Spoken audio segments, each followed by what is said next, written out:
Hey everybody, it's Jason Blaha here, and yes, I really did need to make this video because I've gained a little bit of fame apparently because first one of my videos to ever kind of go viral has gone viral. I'm getting close to 1 million views on a video, and of all things, it was on a video I did as just an off-topic, kind of related to something that I normally do about talking about the benefits and the negatives of anabolic use and other PEDs.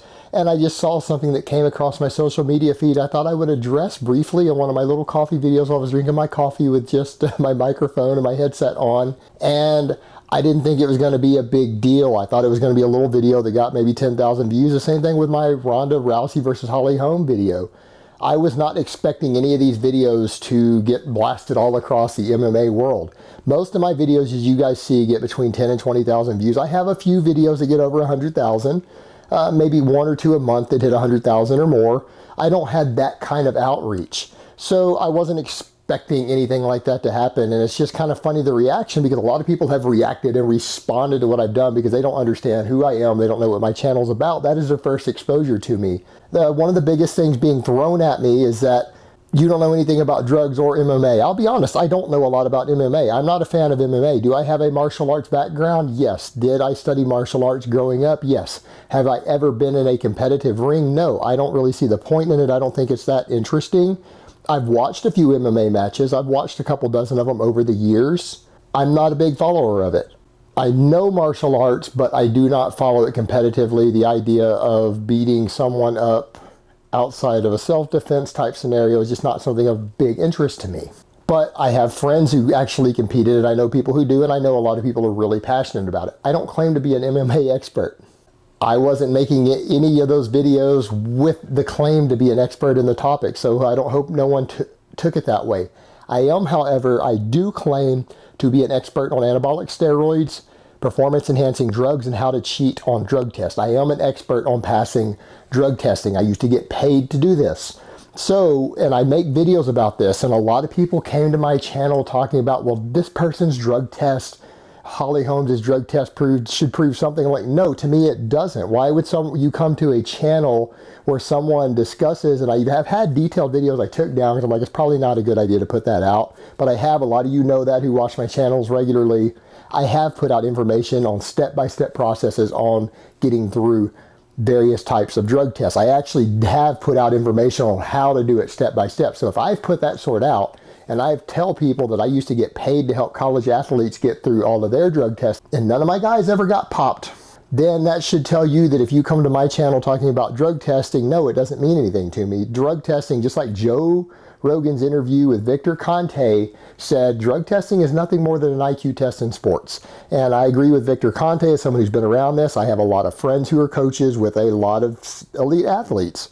And I honestly believe, as a result of my interactions with them and with chemists I know who make drugs for athletes, and my experiences with that, is that I believe that elite athletes who are drug-free are so rare that they're statistically irrelevant. They are probably less than 1% of elite athletes around the world are truly drug-free.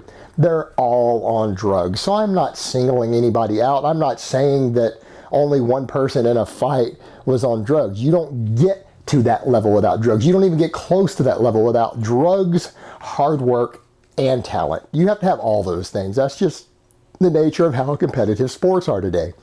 So people coming in saying that and talking about all this drug testing, because hundreds and hundreds of people said that, that doesn't mean anything to me. I am an expert on passing drug tests. To me, that is laughable.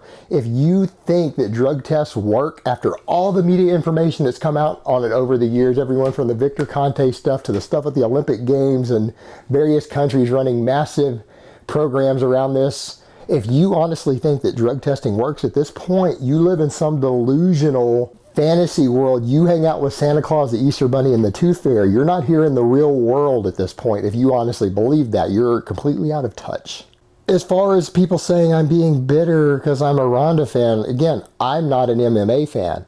I only like Ronda Rousey because a while back, earlier this year, she came out with that statement about do nothing bitches and that she has a body of someone who works. I'm into fitness. I'm a competitive power lifter. I run a fitness channel. I write a lot of programs that I put out for people that thousands and thousands of people have run successfully that I give away for free. I'm a fitness oriented person. My girlfriend works out with me 3 times a week. So for me to hear a female athlete get up and state that and try to encourage young women to get into shape, that makes me a fan of her. It's not a fan of her fighting ability. I've only watched maybe 3 of her matches ever. So I'm not that kind of fan. And I said in the videos, let me repeat again, Holly Holm outskilled Ronda from what I could see. What I had said is that, and again, I was really tired early in the morning making a video that I didn't think was going to go viral, that Ronda had to get Holly on the floor. You can't box with a kickboxer and a boxer if you're not a champion at that also. You can't trade blows. She had to get her to the floor. She didn't successfully get her to the floor. She tried, but Holly prevented her from doing so. Therefore, Holly outskilled her, and Holly kept her in her own comfort zone and kept Ronda out of her comfort zone. She's a better fighter. She's a better warrior. She outskilled her. As far as the drug thing goes, anyone who knows anything about drugs, like I do, because I know a hell of a lot about drugs. I know a hell of a lot about their chemistry, their biochemistry, what they do in the body, what the side effects look like. So yes, when I see her physique, if you want to tell me that is a drug-free female physique, you are the ignorant one who is full of shit. And I'm not saying Ronda's clean. You can't get to their level clean. You can't do it. It can't be done. So that's not what I'm saying. What I'm saying is that I was talking about the benefits and the negatives. Holly has a physique and a musculature that is indicative of androgen use in females. Females don't look like that generally just from training and hard athletic training and weight training and boxing. They don't look that way. There's generally some hormone manipulation involved to obtain that look. That is one of the benefits of it. People use them specifically for that purpose sometimes. The other benefit is the extra speed and the power.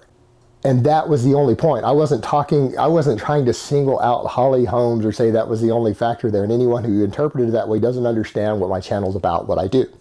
I've already admitted she's a more skilled fighter than Ronda. All right, let's get that clear. She has more skill. Holly's badass. I was trying to explain to people some of the benefits of these things so people are not ignorant of it and they understand why people use these things, what the benefits are. And then when I'm talking about the negative side effect, it was just a great example for me to point out for the women out there, because a lot of women on my channel, they're considering using. They need to understand the possible risks of abuse of these drugs. And clitoral hypertrophy is one of the negative side effects, and it's irreversible. And people who want to talk about, well, that was a different photo, different shorts. Guys, this came up to me short notice. I made it first thing in the morning after a friend of mine with a big outreach had posted it on his wall. The fact of the matter is clitoral hypertrophy from these substances as a side effect is permanent or semi-permanent. So even if it was an older picture, it doesn't mean that it still isn't there later. So it's really a moot point. The fact of the matter is you can see it. It's there. All right, guys, I just really wanted to clarify all this because I have 2 massive videos, or the biggest videos I've made in a long time. And one of them is the most viewed video I've ever made. And since I'm going to be known as the guy who talked about Holly Holmes' clitoris on YouTube, I might as well clarify what the videos are actually about, and so that people who've seen them will understand where I'm coming from. So I hope it's been informative, and I will talk to you guys next time.